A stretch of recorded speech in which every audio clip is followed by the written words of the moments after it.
We are so pleased to have Caroline Fredrickson with us to discuss her new book, Under the Bus.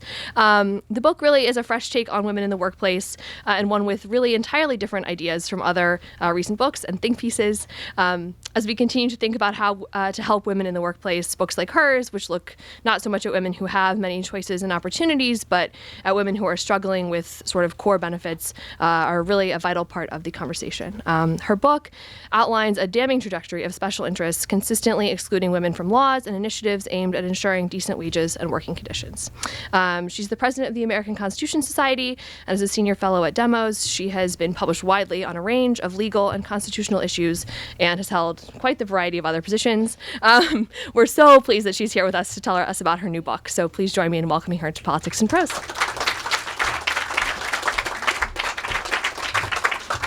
Well, thank you, Abby. That was a really lovely introduction, and I'm very pleased that a number of people I've worked with in a variety of those positions are here tonight. I have to say I'm particularly honored to be at Politics and Prose.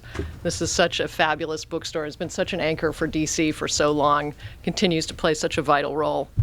So let me just get right into it, because there's only so much time, and there's a lot that I'm sure that you want to talk about and I want to talk about. But sort of what started me on this trajectory was, originally in high school. When I was applying to college, I had this great story for my college essay based on the life of my great-grandmother, Matilda Olofsson, who, as you guess, was a Swede. And when she was a teen, really this horrific story of having raised her younger siblings, helping her widowed father. And when they all died, and there were no younger siblings left to care for, her father basically sent her off to the United States to try and pursue a better life than was available in Sweden at the end of the 19th century. So she came to Boston on her own. She sailed in steerage. She became a scullery maid in Back Bay. And she worked incredibly long hours. She had an incredibly hard work day. She suffered from all sorts of abuses and harassment from her employers. And ultimately, she had no rights in the workplace. But for me at that time, I thought, wow, this is a story that seems so removed from our lives now. And at the same time, in my family, we were watching Upstairs, Downstairs. And it seemed like the parallel. It was a fictional account of something that happened maybe a long, long time ago. But actually, it's not. Unfortunately, it is not. And just like those of us who've watched Downton Abbey, we now have a Sonia Suarez. She's a domestic worker in the Boston of today. She works 14-hour days. She's suffered from sexual harassment, physical abuse, wage theft. She's been told that she cannot see a doctor when she's sick. She does not earn overtime. It is really shocking that today, domestic workers and workers in certain other jobs dominated by women have little more protection than did women like Matilda doing those jobs over 100 years ago. And few people know, although I should say that few people outside of this room, and many of you in this room, know that as we adopted a variety of progressive laws to improve the wages and working conditions of many, we left many behind. Pervasive ideas about race, women, and work played an enormous role in shaping and limiting what work would be considered worthy of protection. So during the New Deal, President Roosevelt bargained with Dixiecrats and traded off the rights of certain African American and women workers to get enough votes to pass bills providing for the minimum wage and overtime and the right to join a union.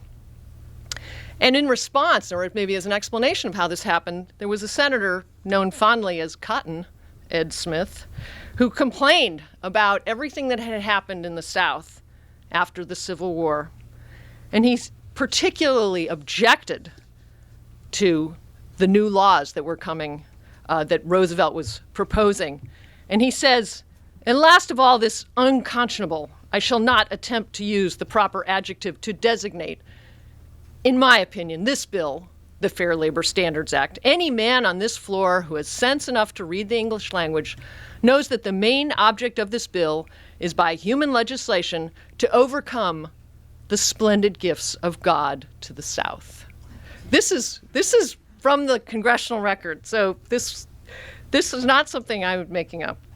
So Roosevelt, these are the people he was bargaining with. So you know what? He helped protect those so-called splendid gifts of God to the South, which meant carving out the women and men, primarily African American, who held the jobs that kept the plantations and the southern agricultural economy going. And the belief that so-called women's work, consisting of caregiving, housekeeping, and field work, was essentially a women's natural role, helped justify legislation that gave rights only to those who engaged in real work, who were mostly white men. With much of the work in the home having been done by African American women, it was particularly devalued as a legacy of slavery and racial oppression. Domestic labor was known at the time as niggers' work, and two legal scholars observe, not surprisingly, the mammy image, a large maternal figure with a headscarf and almost always a wide-toothed grin, persists as the most enduring racial caricature of African American women. So later on, there was legislation that barred discrimination in employment, where we've provided family and medical leave and health insurance. These pieces of legislation also excluded many women. And these exclusions came out of originally the effort to protect small business from what was the mixing of employees.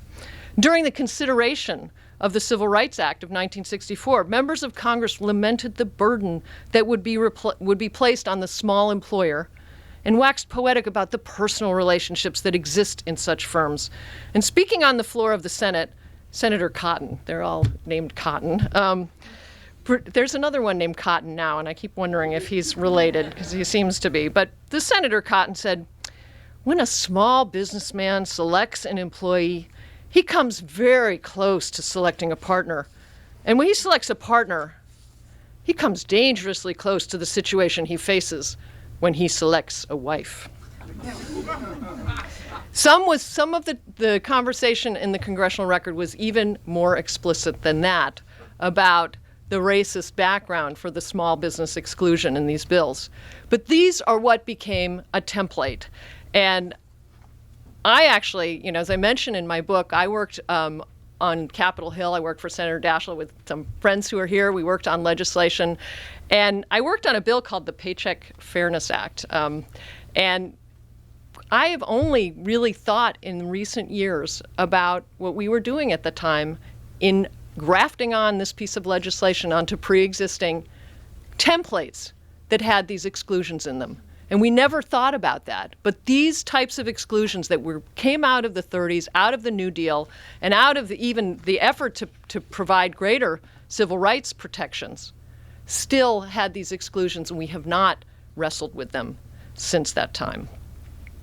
And so lastly, the issue that I think is so important for women and male workers, but I'm talking about women today, is that we protect workers based on the employment relationship. And so that means that there is an incentive for employers to call workers contractors or to hire temps. And this might not have been an intended consequence of that construction of the law, but it has had incredible consequences. And all of you, I think, are probably aware of what's been going on with Uber and Lyft and some of those other companies that have been in the news for so-called misclassification. But this is nothing new. The workers that have been subject to this for decades, many of them are women who work in house cleaning, or janitors, or in other types of low-wage jobs. So ultimately, it was all of this that kind of drove me ultimately to write the book, because there is nothing wrong with leaning in, but I didn't think that it actually addressed the real issues that women face in America. And the thing that really came out to me while I was reading Sheryl Sandberg's book, which I won't criticize, as I said, I think there's some value in it, but she talks about coming home at night and to eat dinner with her children, that sometimes she couldn't get there. And a trigger went off, a light in my head that said, well, if she's not there, then who's there? And I thought, so she's got some nannies. And I bet that's a woman. And I wonder if that nanny has kids. And that was the thing that sort of got me to write this book. Who watches the nanny's kids when the nanny has to work late? So essentially, I wanted to lay out in the book how our labor and employment laws directly and indirectly exclude many already marginalized women because they work in small companies. They're home health aides, they're farm workers, they're nannies, they're independent contractors, or in other positions that fall outside of the legal definition of employee. They're routinely denied the minimum wage, family leave, health care, the right to unionize, and overtime. And these women are subject to wage theft, harassment, and discrimination, all within the bounds of the law. So I want to talk a little bit about how these exclusions that I've mentioned play out in women's lives. We tend to separate these issues, wages and hours and family leave, as different silos and not really think about how these exclusions and exceptions work together and that they all stem essentially from the same original sins. So in wages, we often hear that women earn only 77 or 78% of men's wages, and African American women and Latinas earning substantially less. But we don't talk a lot about why so much. And people have estimated, economists have estimated that 40% of the wage gap is due to discrimination because there are no other causes that one can identify, such as job experience or education levels. So a lot of that has to do with this large group of women who's not actually protected against discrimination because, as I mentioned, they work for small companies, they're temps, they're contractors. They don't get any protection under the law against discrimination. And that certainly allows for easy exploitation. Another half of the wage gap is due to occupational segregation, where traditional women's jobs pay less than men's jobs, even when they have the same set of skills and education. And we have never really developed a legal tool to deal with that, even though I think it's discrimination of another form. It's just what we call in the legal world disparate treatment as opposed to direct discrimination. And then another thing that we talk about a lot, but we don't identify it as something that affects women's economic well-being, is the minimum wage. A lot of people don't know that 2/3 of minimum wage workers are women, and that 3/4 of those who earn what I would call the unconscionable low amount of $2.13, the tipped employees, 3/4 of those employees are women. And as some of us who worked on the Hill know, the $2.13 amount has not been raised since the early 1990s. But women's wages are not optional. They're not an extra for families that just want to have a longer vacation or buy a third or fourth car. For many families, or most families in America, women's wages are an essential part of the family's ability to survive. So on hours, again, this is an issue which we tend to think of as separately from wages, but the issues around working hours and schedules that have come to the fore, particularly in recent years, are also an outgrowth of these exclusions. Women suffer disproportionately from lack of protection that leads to either too many hours, too few hours, and often, too unpredictable. Women who aren't entitled to overtime pay, and that is all those workers that I've already mentioned, those ones who are excluded from the minimum wage and overtime law. The employers like to work them a lot of hours, as you can imagine, because why not? It's the same straight pay as they would make under 40 hours. Domestic workers are some of the most poignant examples of how employers exploit the lack of overtime pay. I had ability to have a conversation with a home health worker who told of working in excess of 80 hours per week for $10 an hour. She cares for many different patients, and she doesn't get any pay when she drives between the people she's caring for. She doesn't get paid for gas. She doesn't get paid mileage. If she has to stay overnight, which happens frequently, she doesn't even make $10 an hour because that's considered companion care. In other words, babysitting. So, and as we also know, recently, during the economic downturn, other employees chose to work their employees, and particularly women, less. Why? Because workers who are part-time help the company get out from under all sorts of laws that are triggered on having a certain number of full-time employees, like the Affordable Care Act, the Family and Medical Leave Act, and other benefits that an employer may provide to full-time workers. So now we have over 8 million involuntary part-time workers, which means those are people who would like a full-time job but can't find one. We hear about Americans working more hours than almost anyone else in the world, but that's not because they're working at one job. They're working at 2 or even 3 jobs, and the category of worker most likely to have 2 or 3 jobs is women. And then there's the on-time scheduling issue, which has gotten a little coverage recently because Victoria's Secret, the underwear or women's lingerie company, had used this kind of scheduling practice, where they actually use a software that's designed to optimize worker flow, as if workers were just parts in a car factory. And so workers would have to call in on a daily basis, and maybe they're on or maybe they're not. If they're on, if they have childcare they have to arrange, it's a mad scramble. And if they're not on, all of a sudden they don't know if they're going to be able to earn enough money that week or that month to pay their rent, to pay their whatever other bills they might have. There was an uprising at Victoria's Secret, and honestly, I can't imagine that women's lingerie goes through this kind of ebb and flow that's so drastic that you have to have a daily call-in to see whether you need the same number of workers every day. But it's a great way to keep workers on a very part-time schedule. Again, and this is the theme of my book, obviously, but to keep these employers from having to meet all these legal obligations, because you don't have very many full-time workers. You have a lot of part-time workers, and they're not eligible for all these protections. But for women, particularly women who are single mothers, this kind of scheduling is devastating, and it is absolutely dehumanizing. So on top of all this, as I mentioned at the beginning, we have this idea that is built into our laws and into our culture of what the perfect workplace is designed for. And that is for someone, especially a man, who has no responsibilities outside of the workplace. And so when we deal with family issues, we continue in that vein. And when women have a child, now, at least in theory, under the Family and Medical Leave Act, which was adopted in 1993, she may be able to, or her husband or partner, if he or she wants to take time, may be able to take some time to deal with the newborn child or adoption or other family health care leaves.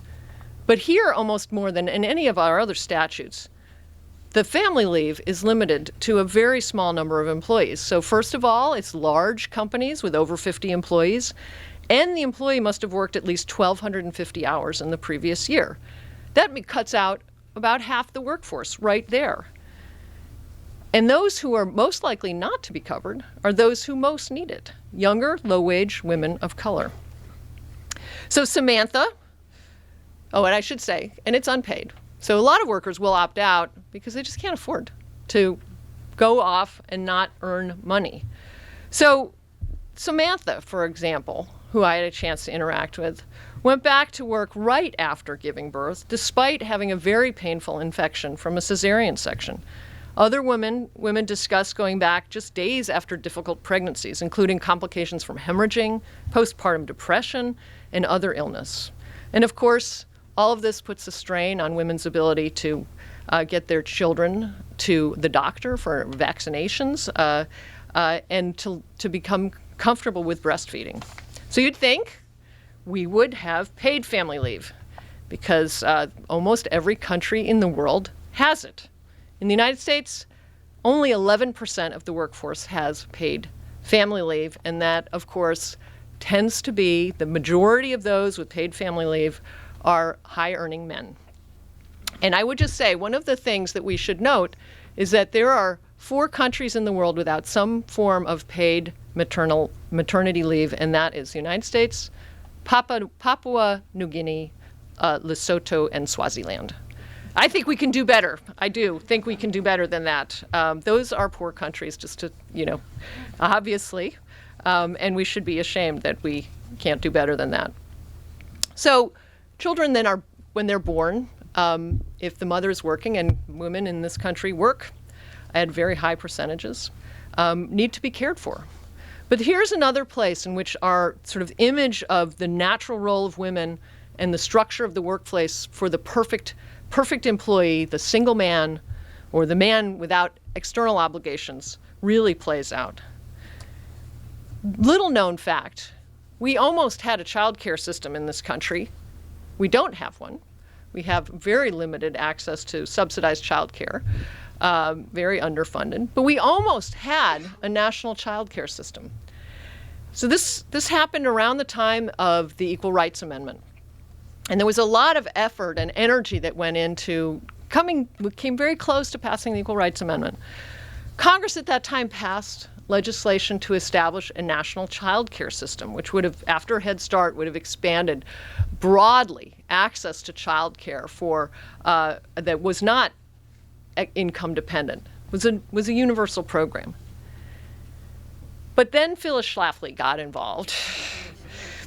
She, for those of you who don't know who she was, there are a few younger people here, she was the general in the anti-feminist army and a leader of the Stop ERA movement. And she rallied her troops by describing the horrors that would ensue if the United States had a child care system. And I will quote, this is also a real quote, "We realized that if we didn't get out and defend our values, this little feminist pressure group was going to end up changing our schools, our laws, our textbooks, our Constitution, our military, everything, and end up taking our husbands' jobs away."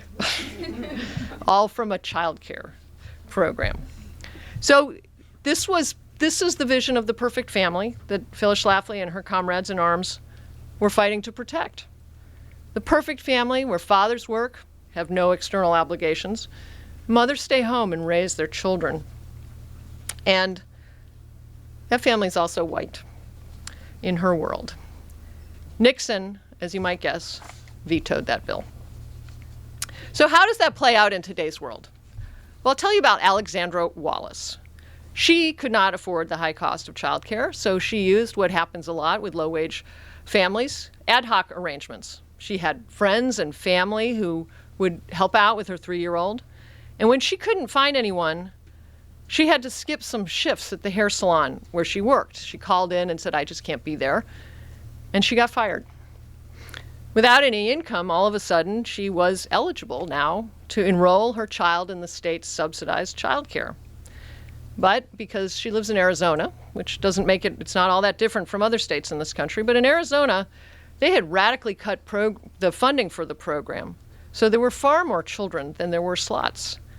And that put her daughter at number 11,001 on the waiting list. This is not a unique story at all, sadly. It's all too true. And childcare and the cost of childcare is a problem that afflicts Americans up and down the income scale, except for the most wealthy. Childcare is one of the largest household expenses. Middle-class families suffer as childcare takes a huge bite out of their income. And when I say huge bite, I mean childcare on average in this country costs the same as in-state college tuition. So for a family to start paying the child at the age of 2 or 3, and have to continue that all the way through college, that is an enormous financial burden. It's hard to get in. The quality is poor. We have not done a good job on childcare. So I want to bring this all, sort of wrap this up, hopefully. But my main point is not only to sort of emphasize how weak our laws are in ways that we don't often examine, and how many groups actually have never been included in these protections, but I also want to emphasize that we tend to talk about women's issues and economic issues as if they were separate. And in a society, in a country where women work in such high percentages, I would say 3/4 of women with children between 6 and 18 are in the workforce. The mid-60% of women with children under 6 are in the workforce. For single mothers, those figures are much higher. Women work, and they are a substantial factor in our economy. So we need to stop siloing what we call women's issues like childcare and family leave and even other issues around women's wages and start to realize that they are central to our economic justice. So that's why I wanted to call on the groups that, like Occupy, that focused on economic disparities and have challenged our acceptance of the rising inequality in America, and feminists who demand an end to policies and practices that disadvantage women. This book proposes that neither can be successful without embracing the other. When more than 50% of the 99% are women, and increasingly women of color, feminists and those fighting against income inequality must come together to fuse a more powerful movement where our policies make the world fairer and our economy more responsive without trading off the interests of the most vulnerable to ensure benefits for the few. As our nation is in the midst of great change with greater demographic diversity, where women, including mothers, from the most impoverished to the middle class and above, work in high percentages, and where more and more workers are falling into a legal wasteland of limited rights and contingent employment relationships. As the workplace changes, their suffering is increasingly becoming our suffering, and our safety net is in fact more like a sieve, letting more and more people slip through. So I would argue it needs to be rewoven so it will actually catch people when they fall. So I propose a new paradigm where leaning in actually means leaning together, and where we face the reality that except for a tiny elite, there's no opting out. So thank you very much.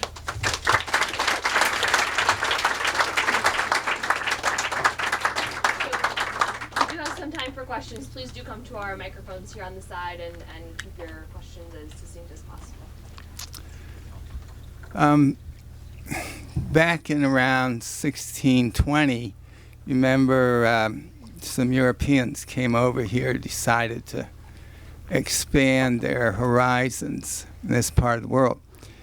So then you go 300 years later and you come to 1920, and that's when women got the vote. Up until that time, how were they supposed to function in the political system? I mean, were they supposed to be like, what was it, Dolly Madison says to her husband, you know, think of the women? Abigail Adams? Okay. And what I'm getting at here is that that's 300 years of not being part of the political system. And now that the women they have the vote, we still have these problems afflicting women. And I'm wondering, regarding childcare, for instance, how do you handle the problem of a woman who has no intention of working, but if she were getting money to take care of children, she'd have the kids, and she'd just have one after another and get paid for this, you know? Well, what do you do about a situation like that? I disagree with your premise, but I don't well, think that's... Well, but I mean, we've had this where there's a welfare check arriving, you know. Well, let me just say that there are actually many examples of countries that are much more, have a better record on child care than we do, that have systems where they provide care for children from an early age. And oftentimes, they actually even subsidize parents. You look at Germany, for example. They actually have a very low birth rate, and it's lower than ours. You look at many of the European countries who have these kinds of pro-family policies. And I think it's rather, I have to say, somewhat insulting, or more than insulting to women to suggest that somehow we're going to rent our bodies out just to bring in a welfare check. I think, anyway, so my book would differ very strongly from your basic premise, but... I think we have another question. Well, as you mentioned, a lot of the legislation we have was passed in the 30s, 40s, in a time when a family was, by definition, a man and a woman, and it was uncommon for the woman to work outside of the home. Given the recent acceptance and ongoing acceptance, I think, of non-traditional families where there may not be a man or there may not be a woman, do you foresee any changes in employment policy? And if so, what do you think is on the horizon? Well, that's a great question. Actually, yes, very much. And I think the fact that families come in all shapes and sizes, does mean that we need to start really reconsidering how we've structured this kind of perfect family model and expecting that all of the childcare is going to be handled by, primarily a woman who's staying home, and all the earnings are going to be brought by a man who's in the workplace. That just doesn't happen. It doesn't happen anywhere at all in this country, except for a very, very small group of people. As I mentioned, women's wages are such a central part of family income that even if people wanted to have some kind of leave it to beaver, situation, which I think actually never really existed for most people. Certainly African American women have always worked in much higher percentages. But we do need to sort of really look at that, because we don't have that family structure anymore. And we need to, I actually think, and there are many economists who've opined about the significant social costs that we face in having a poor childcare system. And, there are all sorts of ways that you can document that. But if we don't start recognizing that parents, men, women, work, then whatever the family structure, those children are disserved, and our society is going to be disserved because they're not getting the type of care that they need. And I would actually say, in part of the research when I was researching Under the Bus, I was looking at childcare arrangements. The Department of Labor actually really has a category that they call self-care. Self-care. So these are, as I mentioned, this woman who had to use ad hoc arrangements. Some people can't figure out an ad hoc arrangement, and they just leave their child at home and hope for the best. Yeah, latchkey kids. I mean, and so that's how they categorize it. And so to your point, it's absolutely sort of a recognition of who we are as a society, that we have now evolved so that we have a variety of different types of families, and we need to sort of ensure that everybody can flourish in that environment. Hi, really interesting presentation. I know you spoke before the AFL-CIO. I couldn't make it, so I'm glad you're here. I want to ask about some models that the union could give us. And I wonder if I don't, so I'm asking in terms of what they can provide or think of providing in terms of childcare. And some services that working families could really use. We know that the percentage of people in the private sector who unionized is shriveled in an awful way. And there are certainly attacks on public sector unions. So their leverage is limited, but they still have some leverage. So I wonder what you can say to that and what that sector can do. Well, I would just say to first, I'd like to put a pin in the fact that when women are represented by a labor union, they have a much better situation for all the ways that you mentioned, but in particularly the wage gap is the smallest in the organized sector, because unions have done a good job about bargaining for women's, and also reclassifying wage structures for traditionally women-dominated jobs versus male-dominated jobs. But I think there are good models. I was actually thinking about this recently because of the sort of the whole Uber issue and misclassification. But in the construction industry, and I'm not very familiar with this model, but the hiring halls that work have a model where people might work for a bunch of different employers, but they still get benefits, because each employer pays a certain percentage of the benefit based on how many hours that worker worked for that particular employer. So there are models that have been pioneered by labor in different ways. I think also just in what they bargain for. There's so many women in even though the union workforce is smaller, there's a much higher percentage of women in it now. And I believe it's not too long from now that women will be the majority of union members. I think I heard something like 2020 or something like that.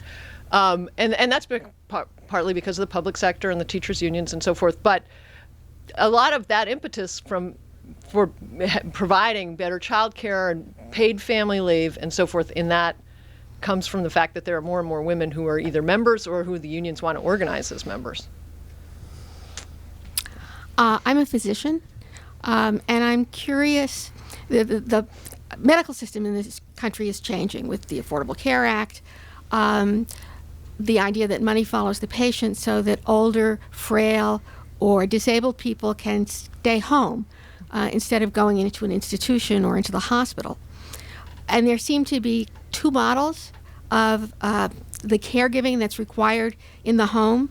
One is the private model, where a company gathers a lot of employees, pays the minimum wage, sends them out to the homes with very little training, no benefits, of course, no vacations, and pays $7.50 an hour and charges $30 an hour. Yeah. There's another model, what I would call the Visiting Nurse Association model. I'm not sure how much of it there is left, but when I was in practice 10, 15 years ago, there were visiting nurses. They were organized. They were part of a company, a nonprofit company. They got benefits. There were career ladders. They got training. They were nurses, although they weren't always registered nurses. And I'm concerned that as we privatize Medicare, we go to Medicare Advantage, we have the ACA, that we will have more of this contract help, where the contractor is the one who makes the money. And there's less of the VNA type model, and I was wondering how you think we could affect that. Well, I think the cost structure is obviously a huge incentive for companies to hire these women at shockingly low wages, work them hours. So the home givers are part of that domestic worker category that's exempted from I should say, President Obama is working to fix the regulation that would put them under the Fair Labor Standards Act, or they are under, but basically through regulatory sleight of hand in the Nixon administration, another bad thing among the many. Even though Congress had just added domestic workers back into the Fair Labor Standards Act protections, the regulation took them out again, and it hasn't been fixed, although President Clinton tried to, and then, anyway, so long story. But so it's still in process. It's being held up in the courts right now. But I think if those caregivers all of a sudden are entitled to minimum wage and overtime, it'll be less of a cost incentive to have that model. And I actually think that will help improve the professionalization of the positions and improve the lives of those women. I would also say that there was a very interesting, great effort by some folks in unions, the SEIU and others, who organized home care workers in California and Illinois, and they were going to bargain for them, which would not only be good for these women who held these jobs, but for the patients, but also improve the sort of the oversight, the training, the sort of understanding of who this workforce is. It's mostly, in this case, paid by Medicaid. And the National Right to Work Committee got involved, and unfortunately, the Supreme Court didn't agree with SEIU on who these workers, that they were not, they called them, I think this was a Alito opinion who called these women quasi-employees. So it sort of gets back to my characterization of this sort of this marginalization of this particular population. They're not even entitled to be employees. They're quasi-employees. As a result, they couldn't be bargained for. They couldn't have the protect. Well, they could volunteer to become part of the union, but the union couldn't have the fair share payment that enables the unions to continue. What case was that? Harris v. Quinn.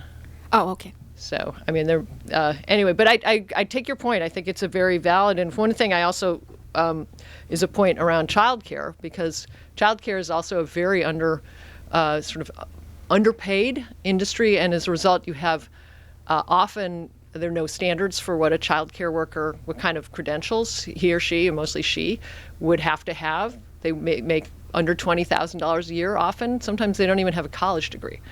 And this is supposed to be where people are paying for a college tuition to put their kid in the hands of someone without any skills or training and so forth. So, yes. Hi, my name is Rhonda Williford. I did see you at the AFL-CIO, Yes. and it's good to see you I was gonna again. say, you look familiar. I'm a long-time retired labor counsel at the National Labor Relations Board, and I know you have this in your book, but I think it needs to be emphasized that less than 8% of the private sector employees belong to a union, which is actually lower than when the National Labor Relations Act was passed in 1935. And although the percentage is higher in the public sector, I don't know the exact number, we can tell from experience in 11%. Wisconsin, other places, how weak public unions are. And I can testify as a member of a union of lawyers at the NLRB, where we have, in the past 10 years, a company union at the National Labor Relations Board. So, but my question is, stepping back a bit, it seems that there, perhaps if we, in two ways, started to see the situation in a different way. Number one, I'm sorry, I'm getting a little flustered here. It's okay. Just It's all right. Take your time. Okay.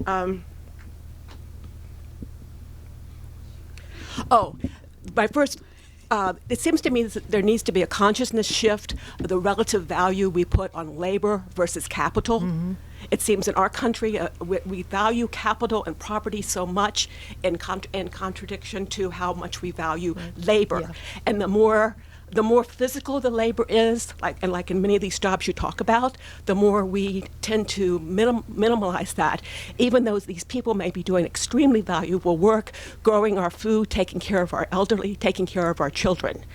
And it just reminds me of the famous quote from a 19th century American radical who in his first inauguration speech says, labor is the main premise of the economy upon which capital rests. Abraham Lincoln in his first inaugural address. That's a great quote. I hadn't heard that. And so I think there needs to be a reassessment of the relative value of labor and capital, because if these people are the lowest under the bus, but virtually much larger group of more privileged employees are also under the bus. Yeah, no, that's sort of exactly what my book is about.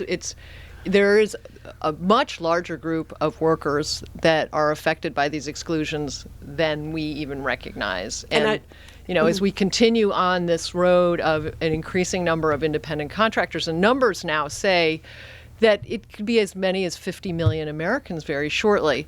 Independent contractors, essentially, you don't get any protections. You're not covered by anything. So, don't forget about filing a harassment lawsuit or wage, you didn't earn overtime or any of those things. You're basically, it's a wonderful way or a terrible way for employers to actually exactly evade all their legal responsibilities. And that is why this Uber story is getting a lot of attention, because a lot of upper middle class people use Uber. I mean, it's a great service, right? And all of a sudden, it's like an app. It's just an app. It's, you just take out your phone and you push a little your app, and all of a sudden a car comes and the bill gets taken care of magically, and it's very alienating, I have to say, in the sense of alienating the user of the labor from the actual laborer. And I think it's something that is just, it's the tip of the iceberg of where we're going. And I think it's one of those things that we really need to wrestle with.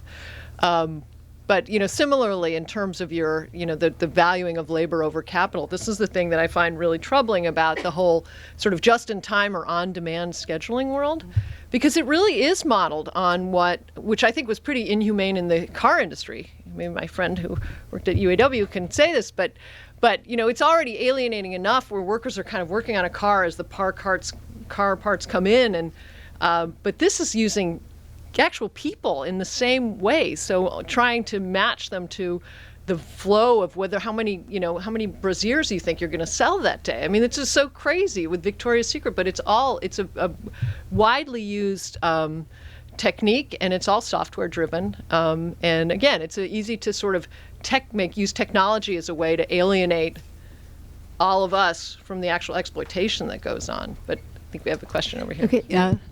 Okay, I'll make it short. Thank you so much. Yeah, if I make any mistake, I beg your pardon, and I apologize to everybody here to make it. Yeah, I always tend to attack the most inconvenient questions, so please bear with me. I'm from India and I'm a Tibetan, and I see a lot of potential for you and the ones who are here who can do 1,000% more efficient jobs than I can do. But I would like to share this, whether you had ever pondered over, or I know it could be hard, and in which case, please don't bear the brunt of whatever the way I do experience about these military or government federal employees or whatever, and now I think it's even private important members or whatever, that they're using female like prostitutes, but not like overtly. But covertly, and there's like a really complex system going on there. And have you ever thought about that? And I'm like, if I'm Hillary Clinton, I'm going to go after them. And I'm like, there should be many women like me who are quietly experiencing, and they better shape it now. Have you ever come across? Well, Thank you. It's not really a topic of my book, but the issue of sexual exploitation is obviously one that we've been wrestling with as a country, particularly in the military. There's a lot more to be done.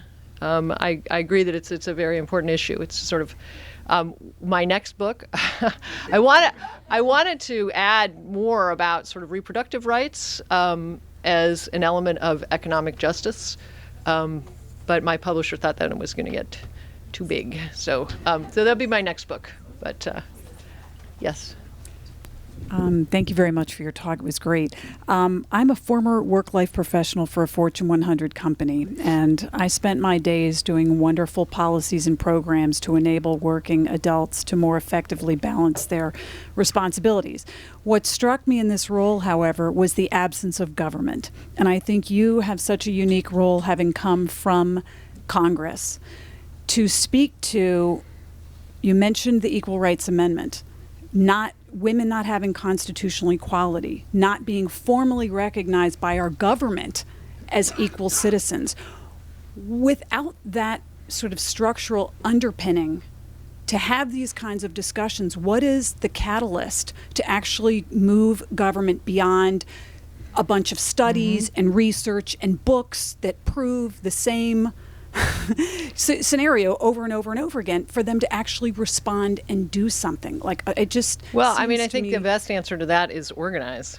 I mean, that's what we need to do. The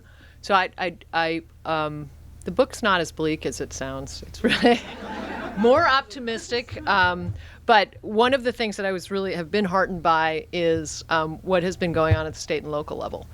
And there have been quite a number of victories in terms of paid sick leave, in terms of paid family leave. There's several states now that have paid family leave programs. Raising the minimum wage, which was actually done in the ballot initiative in some of the reddest of the red states. I believe South Dakota or North Dakota, Kansas. There were some incredible victories. I think there is actually could be undone a strong. But they were passed by red state people on a ballot initiative. So I am very hopeful about that. I actually think that the other reason I'm quite hopeful is that the political trends are very strong in favor of improving these policies. I mean, the enormous numbers of Americans get that we need a much higher minimum wage, that we need to have a paid family leave system, that we need to have, people should be able to be at home when they're sick. I mean, I don't want someone coming to my office and coughing on me. I don't think anybody really does. Or having their kids go to childcare where this teacher is sick. So there's actually, the polling numbers are extraordinarily strong. And you start to see, even Senator Warner from Virginia, who's not, I would think, the most progressive of Democrats, has started talking about issues around how do we take care of these workers in the so-called gig economy or the sharing economy. And how do we restructure our labor protections so that they're actually not dependent on one employer relationship? So I think there are a lot of different models. My goal ultimately would be that I think we need universal programs that don't slice and dice the way that we've sort of set it up, because I think once we built these templates, as I mentioned, so I worked on the Paycheck Fairness Act, I worked on a number of other pieces of legislation, and they all get graphed. Even the Equal Pay Act was built on the Fair Labor Standards Act. So the Equal Pay Act, which is supposed to provide, some kind of legislative support for women's equal pay, exempts domestic workers. It exempts, the same categories that are exempted from the Fair Labor Standards Act. So, I think as we move forward, we need to think about how do we not slice and dice the employment relationship and provide a set of benefits that are not contingent on the employer basically deciding to call you an employee as opposed to calling you a temp. Okay, thank you.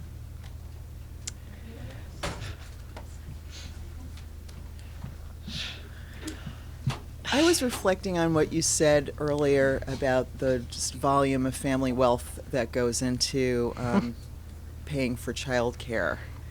And, I started thinking about Moms Rising and other groups that are don't seem very like organized or united around that issue. But it's absolute insanity to expect single moms who have no kind of safety net or very shredded one to go without any kind of subsidized childcare, and everybody knows that, But it's also like sort of a crazy manufactured consent around, all of the rest of us. And Frank and I were talking the other day about the amount of retirement savings, people have in the United States now, and how it's decreased drastically in the last 20 years. And so when you were talking about the cost of childcare, and been there, and it just sort of you take it as something that you have to deal with when you have kids and you're both working, is a huge economic issue for the entire United States and for this baby boom generation who is, we're all getting older, we're all getting health problems, and our nest eggs are not what they could be. For the younger generation, just in terms of advocacy and organizing and so on, and maybe, this isn't news to anybody, for me it was kind of an aha moment that is a uniting thing, kind of like, the unions, labor was a uniting thing across, across races and ethnic groups, because it does affect every family's, ability to. Yeah. Well, I place. think it's a great point that there are these things that not everyone has children, but everybody hopefully gets older. But for most people, those two things are common, and that they're both enormously stressful in terms of finances, and that we haven't really done a very good. At least Social Security needs vast improvements, but at least it has some of the universality. Women are very much penalized still under the system, not as badly as they used to be, but nonetheless, there's a certain universality that if you work a number of quarters, you get a certain number of benefits based on your employment history. But with childcare, we had nothing. And, one of the things I was also very surprised to learn about while I was doing my research was that the military in this country is the best for childcare. Whoever thought military and childcare and healthcare, right? Because, it is. And essentially they make a calculation. We recruit the people we want to stay in, we want them to stay in, and how do we keep them? And how do we keep them is we have to subsidize their child care. And they have on-base child care, or they have child care nearby that they pay for. They have all those kinds of programs because there are a lot of women in the military, and there are a lot of men in the military who also need child care. And so to maintain the troops, they have to provide these benefits. And they get it. The problem is that hasn't spread to the rest of our society yet. I think it's in many ways the issue that I came to find most urgent in doing the research, because the consequences are so enormous if we don't provide adequate. And so just one little other story, maybe a lot of you followed that news story, which was early this spring or last fall. There was a woman who worked at McDonald's in North Carolina who was one of these women who had sort of ad hoc child care arrangements. And she worked at McDonald's. She was making nothing, right? So one day she took her daughter and had her be in the park across the street from the McDonald's, tried to check up on her. She gets arrested for child neglect. So what's she supposed to do? Is her daughter going to be better off now that her mother's been arrested and the child goes into foster care or whatever? So consequences are enormous. So. We'll just make this our last question. Okay. Children, not only do we all get old, we also are the recipient of the product of everybody's children are our children as a nation. Universality, you mentioned, getting rid of the template form and everything should be dealt with universally. Ideal. That's why the military can do it, because they're universal. This is a little visionary, but this is an end run to provide, to achieve universality. It's a political problem, and I suggest a constitutional amendment to create a national Congress to free the nation's government from the control by the states. The states are wagging the federal government. The states have control, especially the southern states. Ever since the Civil War, they have had longest time in the Senate. Therefore, they're the chairman, and so forth.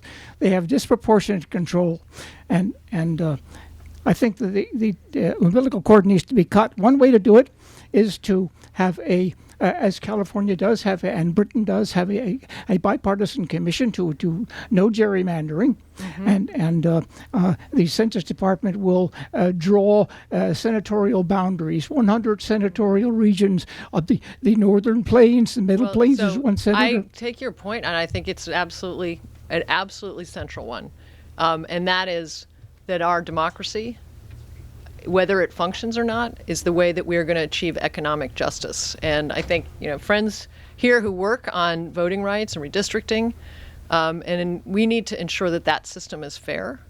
So I would say that one of those themes that comes up in the book is how our electoral system gets manipulated to destroy the opportunities for women is at the state level. There's the group called ALEC, maybe you're familiar with, the American Legislative Exchange Council, funded by corporate America, basically to get states to preempt localities from actually passing paid sick leave.